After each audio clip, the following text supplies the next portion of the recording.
The millionaire CEO had never missed a deal, until a little girl ran into the street after her teddy bear, and he slammed the brakes just in time, only to come face to face with the woman he once walked away from, and the daughter he never knew he had. Daniel Harper never expected anything to interrupt his schedule. The morning had begun just like any other, his suit perfectly pressed, his driver out sick so he took the wheel himself, and his mind already 10 steps ahead, rehearsing the pitch that would finalize a deal worth tens of millions. He was on track, as always. His navigation had him cutting through a quiet residential street to avoid traffic lights, the sun glinting off the polished hood of his black sedan. He wasn't speeding recklessly, just efficiently, with a confidence born from a life of control and precision. But everything unraveled in less than a second. A flash of white darted into the road. He slammed the brakes instinctively, tires screeching against pavement as the car jolted to a halt. The silence that followed was deafening. He sat frozen, his heart hammering in his chest, his hand still gripping the steering wheel. Through the windshield, just inches from the front bumper, stood a little girl. She was no older than 5, with wild, golden blonde curls, clutching a plush teddy bear in her arms. Her blue eyes were wide, not quite crying, not quite comprehending. For a terrifying moment, she looked straight at him, and time seemed to collapse around that single gaze. Daniel threw the door open and stepped out, his voice caught somewhere between fear and disbelief. "Are you okay?" he managed, lowering himself to one knee as he approached her. She didn't answer. She just nodded slowly, still hugging the bear tightly to her chest. That's when he heard the voice calling out.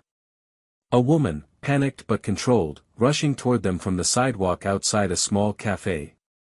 "Emma," she shouted, breathless, and scooped the girl into her arms. Daniel straightened, stepping back. He looked at the woman and felt the ground shift beneath him. The voice was familiar. The eyes were familiar. The shape of her face, the way she held herself, even the quick scan she gave Emma to check for injuries, it all came back to him in an instant. Lily. Her hair was longer now, tied back hastily, and her face bore the wear of sleepless nights and years past, but there was no mistaking her. It was the woman he had once loved, the woman he had left behind when he chose to chase success over stability, ambition over intimacy. She looked up, her expression going from relieved to stunned in the span of a breath. Their eyes locked, and the memory of their last conversation hit like a wave. Neither spoke right away. Emma, sensing something unspoken, leaned her head against Lily's shoulder. Daniel stepped forward slightly, his voice low. "Is she?" He didn't finish the question. He couldn't. But Lily's answer didn't come with hesitation. "Yes," she said, not bitterly, just simply. "She's yours." The air between them changed. The street disappeared. The sound of passing cars and birds and distant music meant nothing. Daniel looked at the little girl again. The curls. The blue eyes. And suddenly, it all made sense in the most impossible, undeniable way.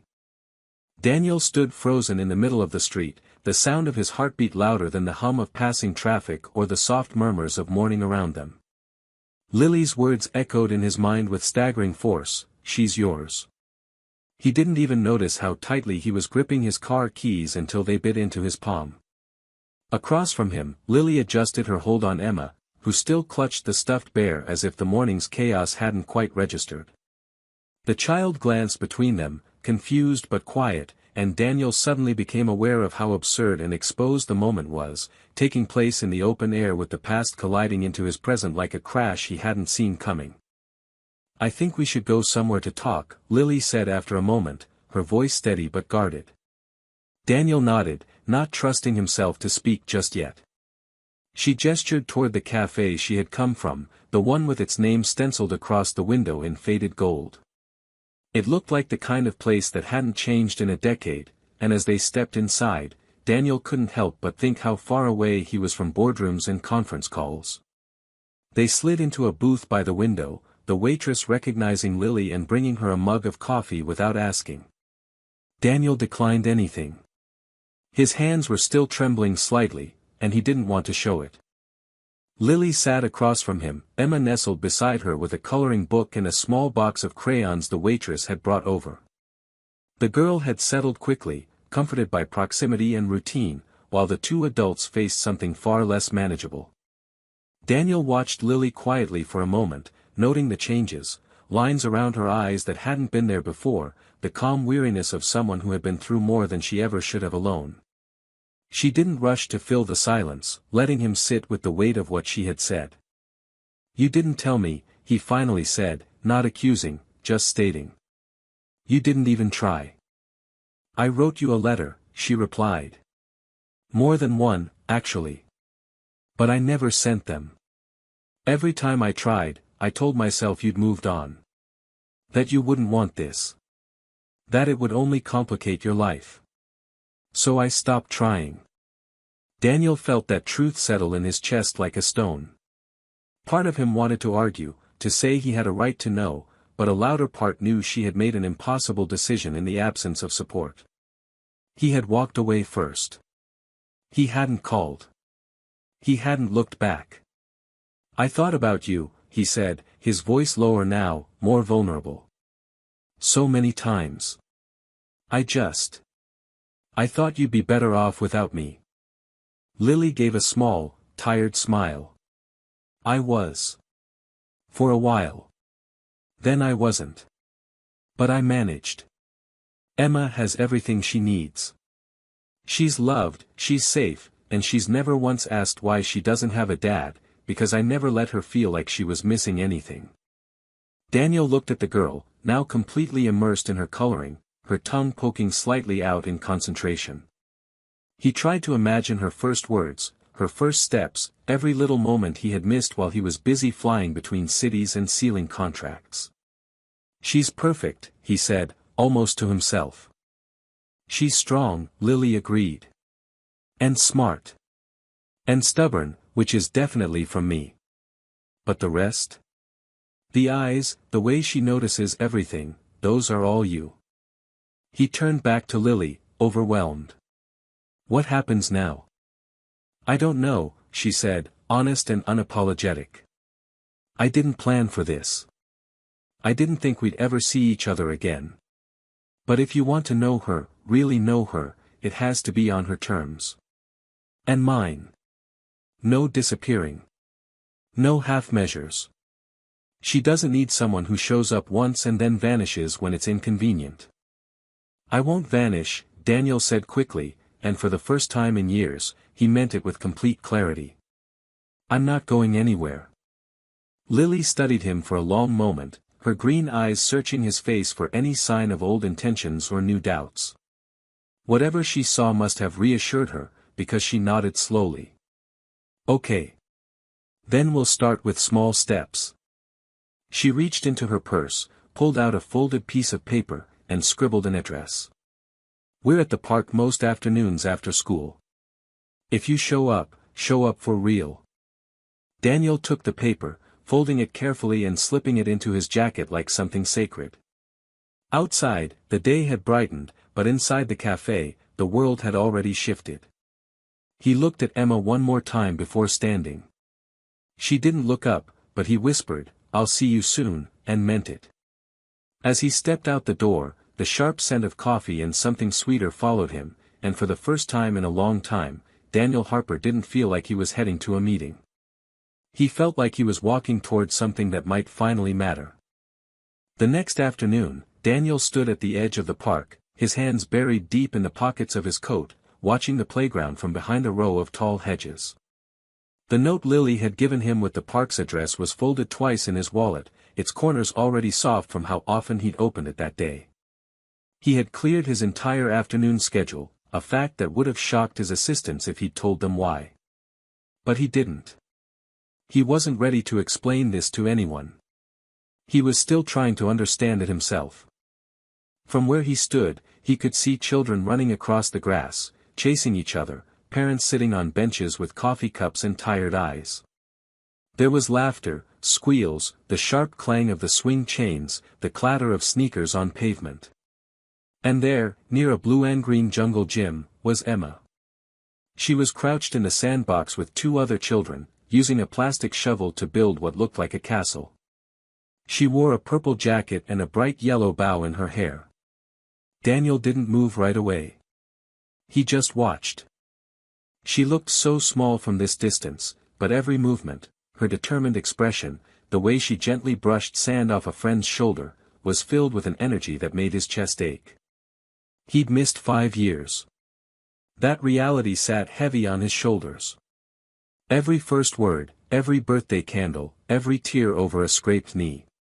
He'd missed it all. And yet, here she was. Real. Alive. Within reach. He spotted Lily nearby, sitting on a bench with a book open in her lap, though her eyes were more on Emma than the page. She looked up after a few moments and found him immediately, like she'd known exactly when he'd arrive. She gave a short nod. Not a wave. Not a smile. Just a nod of acknowledgement. That was enough. It was permission. Daniel made his way across the grass slowly, his shoes quiet against the soft earth. He wasn't sure what to say when he reached her, so he didn't start with words. He sat down at the far end of the bench and waited. Lily closed her book but didn't look at him right away. "She's been here all afternoon," Lily said after a moment, her voice calm. "She gets restless in the house after school. The park helps." Daniel nodded. "She seems happy." "She is. Most of the time." They sat in silence again. It wasn't hostile. Just cautious. Careful. He finally spoke. "I didn't know what to bring, or if I even should. I thought maybe showing up would be enough for the first time." Lily nodded slightly. "It's a start." They watched Emma together for a few more minutes. Then Lily added, "You can go say hi, if you want." Daniel looked at her in surprise, unsure if she meant it. But she just gestured toward the sandbox.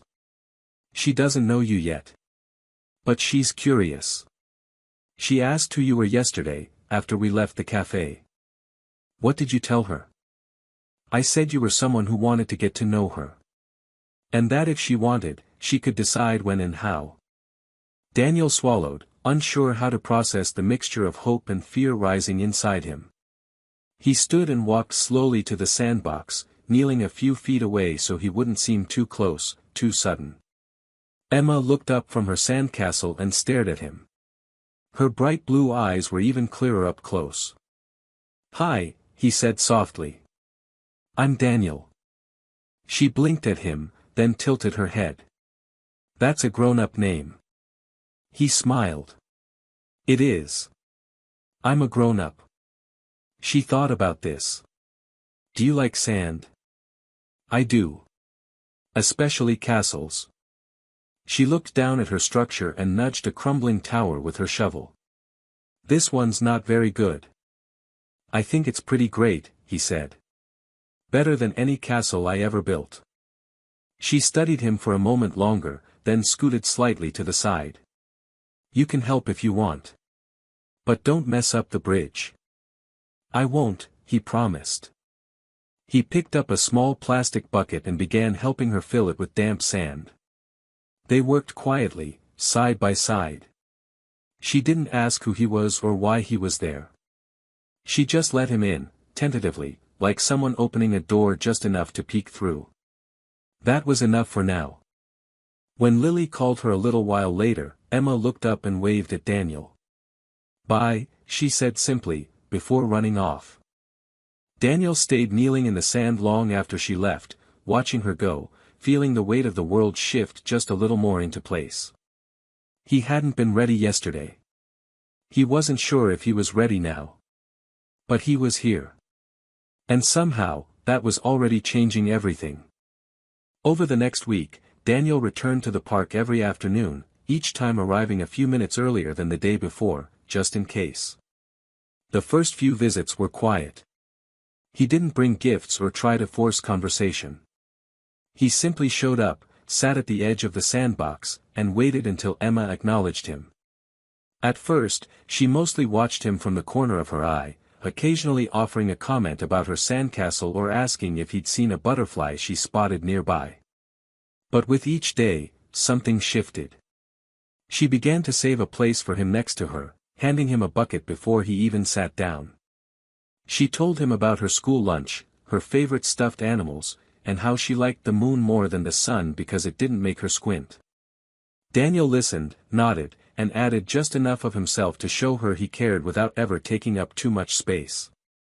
Lily continued to observe from a distance, always close enough to step in, but never interrupting unless Emma called for her. Daniel noticed how she let Emma lead the pace of their interactions. He understood now, this wasn't just about him making up for lost time, it was about Emma feeling safe, feeling seen. Every time she reached for his hand or laughed at something he said, it felt like a small miracle. He wasn't earning trust with declarations or apologies. He was earning it with consistency. One afternoon, after a particularly long castle-building session, Emma turned to him and said, "You can come to my school play if you want. But only if you don't wear your serious face." Daniel blinked, surprised, and laughed. "I'll try to leave it at home," he promised. She grinned, pleased with herself, and began drawing a ticket on a scrap of paper she pulled from her coat pocket. He watched her with a quiet awe, stunned by how much space someone so small could take up in a heart he hadn't realized was empty. After she ran off to the swings, Daniel walked over to Lily's bench. She looked up from her book but didn't close it, just slipped a ribbon between the pages. He sat beside her, unsure how to start. She beat him to it. "She talks about you at home now," Lily said, not smiling, but not distant either. "She asks if you're coming back each day." "I'm not going anywhere," Daniel said quietly. "Even if she stops asking." Lily studied him, her eyes soft but wary. "You say that now. But I've raised her to survive disappointment. I need to know that you're not a new chapter that closes just as fast as it opened." "I know what I was," he said. "I know I left. I made every selfish choice I could when I walked away. But something's different now. She's changed me, Lily. Even in just a few days." "She doesn't know the full story," Lily replied. "But one day she will. And I won't lie to her to make it easier for you." Daniel nodded. "I don't want her to think I was perfect.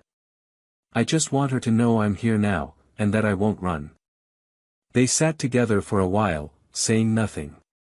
The breeze picked up. Leaves blew across the path, and a dog barked somewhere in the distance. Emma ran back to show them a leaf she'd found shaped like a star. Daniel knelt to look at it and told her it was the most magical leaf he'd ever seen. She handed it to him, told him to keep it, and ran off again. As he held the small, brittle leaf in his palm, Daniel realized that this moment, this ordinary, gentle moment, was more important than any boardroom, any contract, any title. He wasn't trying to rebuild what was lost. He was learning to build something entirely new. And for the first time in his life, he wasn't afraid of where it might lead. By the end of the second week, the rhythm between Daniel, Emma, and Lily had settled into something that almost resembled normalcy. It was fragile, like glass still cooling, but it was real. Daniel no longer waited on the edge of the park. He arrived and walked directly to the sandbox or the swings, wherever Emma happened to be. She greeted him without hesitation now, sometimes waving wildly, sometimes running straight into his arms with stories spilling out of her before he had a chance to say hello.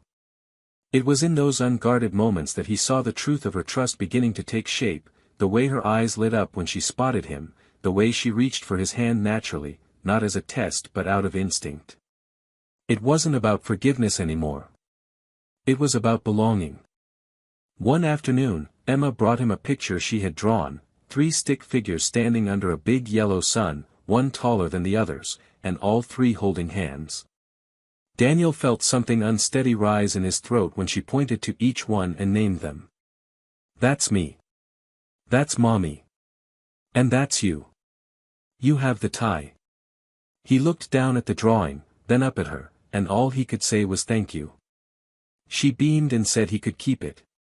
He folded it carefully and slipped it into his jacket pocket like it was a contract more binding than any he'd ever signed. Later that evening, Lily invited Daniel to walk them home. It wasn't a grand gesture. It wasn't framed as a reward. It was simple, like the trust that had begun to grow between them, quiet, deliberate, necessary. They strolled along the sidewalk, Emma skipping ahead of them, humming a song she made up as she went. Daniel and Lily kept pace behind her, not speaking at first, just listening to the rhythm of the moment. It was almost sunset. The sky was streaked with gold and lavender, and the world felt unusually calm, like it was holding its breath for them. Lily broke the silence. You know she's going to ask questions soon. About us. About why you weren't around before. Daniel nodded, his eyes on Emma's bouncing silhouette up ahead. I've thought about it every day. I don't have perfect answers. But I'll never lie to her. Lily glanced at him. She doesn't need perfect. She needs honest. Age-appropriate, but honest. He looked at her then, truly looked. I'll tell her I made mistakes. I chose my career. I let fear and pride lead me away. But I'll also tell her that the moment I saw her, everything changed. They walked in silence for a moment longer, until Lily said, I think she already knows. At her apartment, Emma insisted on showing him her bookshelf, her favorite blanket, and the glow-in-the-dark stars on her ceiling. Daniel followed her, letting her explain every detail with the authority of a child who believed her world was important and worthy of attention. And to him, it was. More than any office or city skyline ever had been. Lily watched them from the doorway.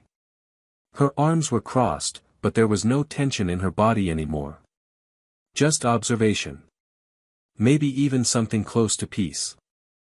Before he left, Emma hugged him and whispered, you should come for pancakes one day. He crouched to her level and promised he would.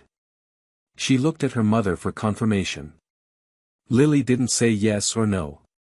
She just nodded, slowly, as if weighing something deeper than just breakfast. And that was enough. On his walk back to the car, Daniel didn't think about pending mergers or late-night calls. He didn't think about what he'd given up. He thought about what he was building. For the first time in his life, it didn't feel like he was climbing toward something. It felt like he had finally arrived at something that mattered more than winning ever had. The invitation to pancakes came 2 days later, not from Emma, but from Lily. It arrived in the form of a text, short, almost cautious, like she wasn't sure how he would respond. Emma wants to know if you're free Sunday morning. She insists you help her flip pancakes. Daniel stared at the message for a moment longer than he needed to, letting the weight of it settle into him. It wasn't just a meal. It was a shift, a subtle but clear indication that Lily was starting to see him not as the man who had left, but the one who had stayed. Sunday morning was bright, the kind of soft, golden morning where the world felt quiet and forgiving. He brought a small bouquet of flowers, not roses, but something light and cheerful, daisies and peonies, picked up from a local street stand on the way.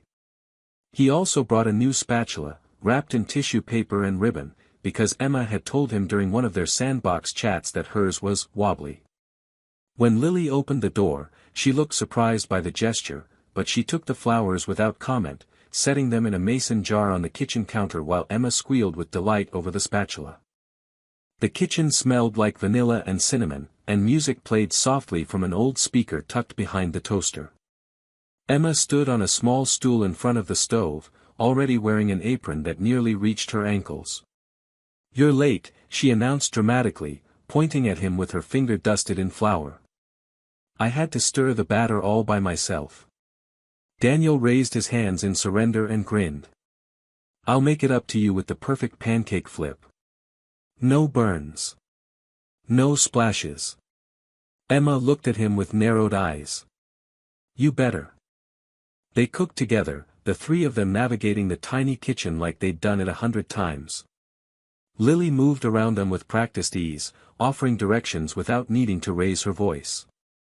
Daniel burned the first pancake, which Emma declared a disaster, but he redeemed himself with the second, which flipped high into the air and landed clean in the pan. Emma clapped and called it magic. They sat down to eat at the small round table in the living room, passing syrup and strawberries, laughing over how much whipped cream Emma could stack before her pancake disappeared underneath it. It was simple, chaotic, and perfect in a way that made Daniel ache with something that felt both new and long overdue. After breakfast, Emma curled up on the couch with a stack of picture books and demanded a reading session. She nestled between Daniel and Lily, one of her small hands resting on his knee as she followed along with the words. Her trust had become physical, unthinking. She leaned on him as if he had always been there. Daniel felt the edges of his life shifting, the definition of home redrawing itself in real time. Once Emma went to her room to play, Lily started clearing the plates. Daniel joined her without needing to be asked. The kitchen was quiet now, the morning sun spilling across the floor. She's really happy, Lily said quietly, rinsing a plate.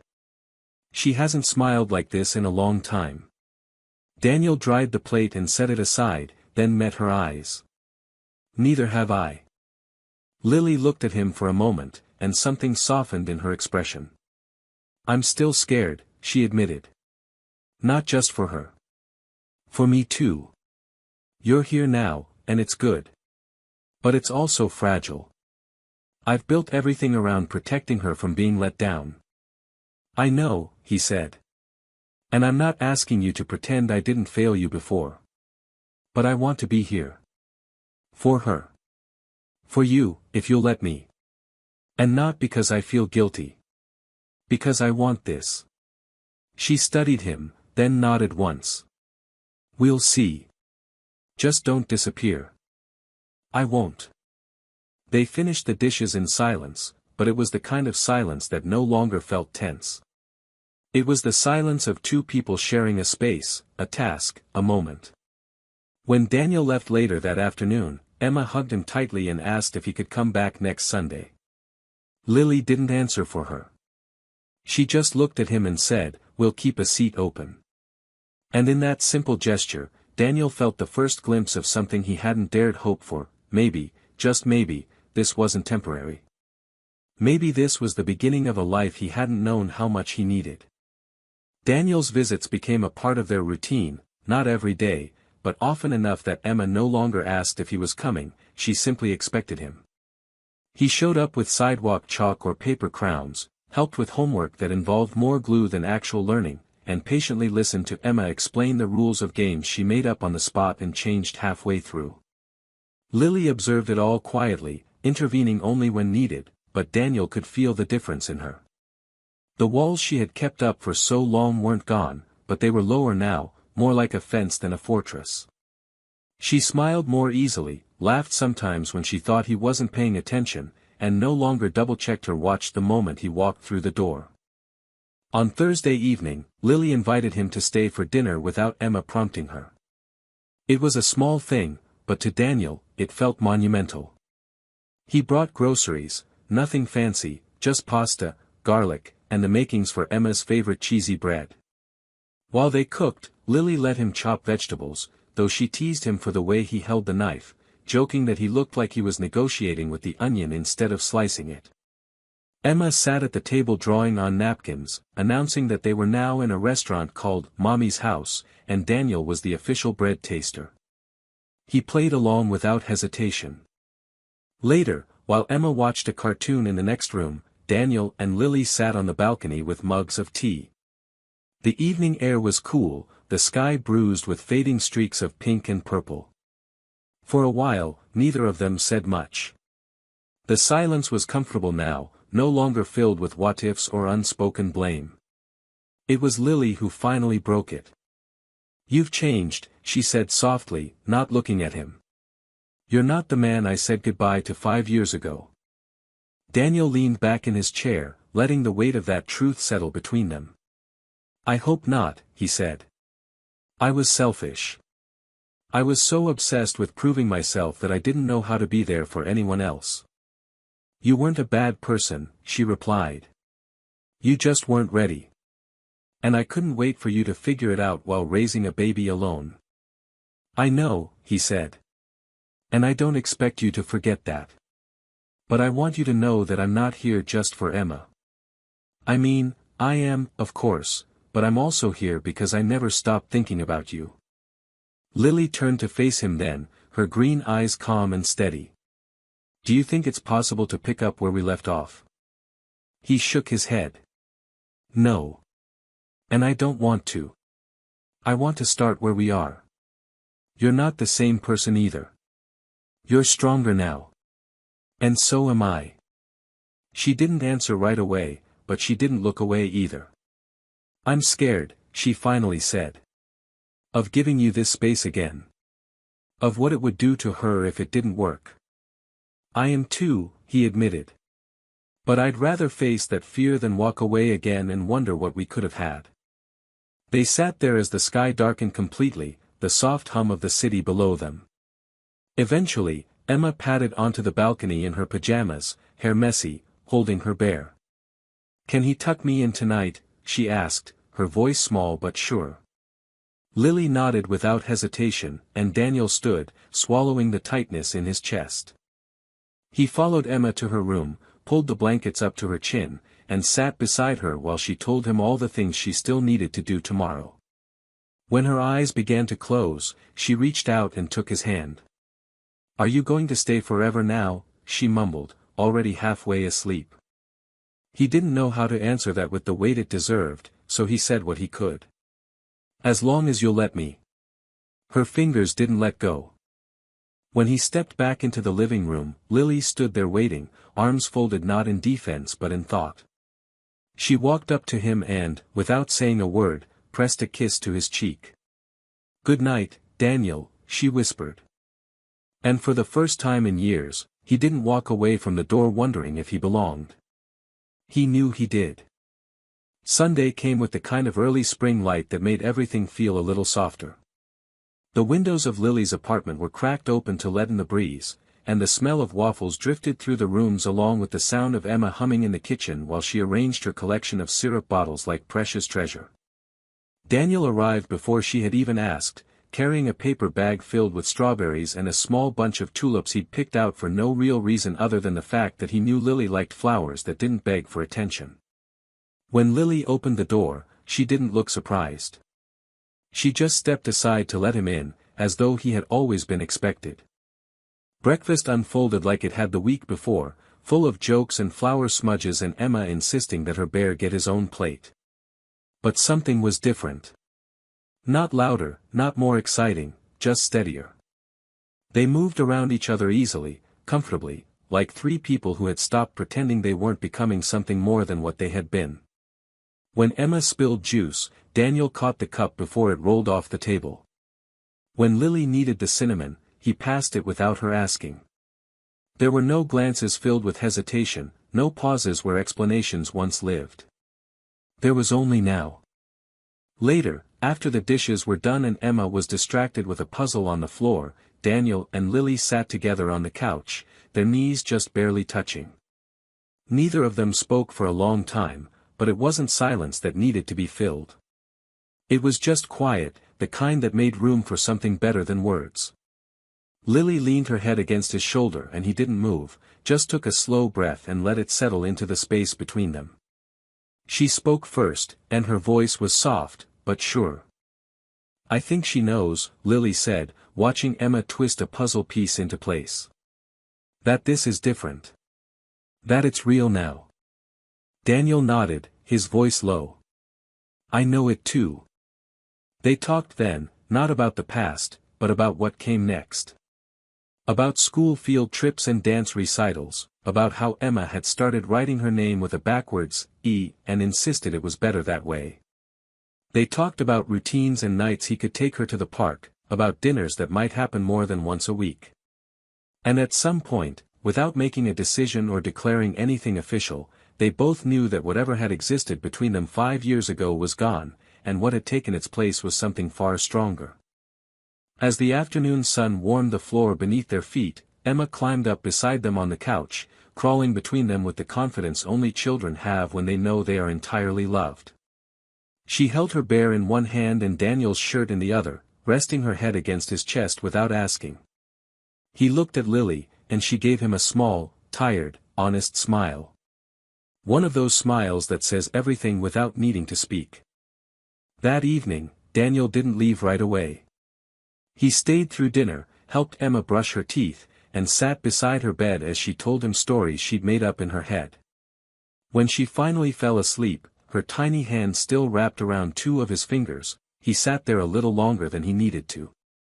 Just watching her breathe. Just memorizing the shape of this new life. When he returned to the living room, Lily was cleaning up toys half-heartedly, more out of habit than urgency.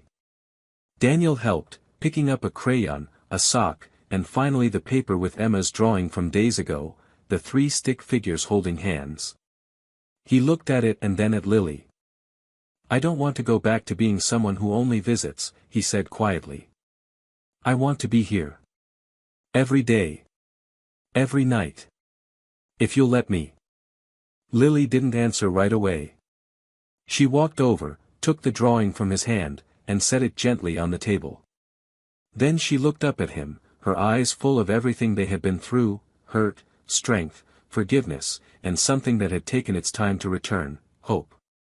"I want that too," she said. He reached for her hand. She didn't pull away. And in that small, ordinary moment, surrounded by toys and laundry and a little girl sleeping down the hall, Daniel finally understood something he never had before. Love wasn't about grand gestures or perfect timing. It was about staying. Showing up. And never walking away again.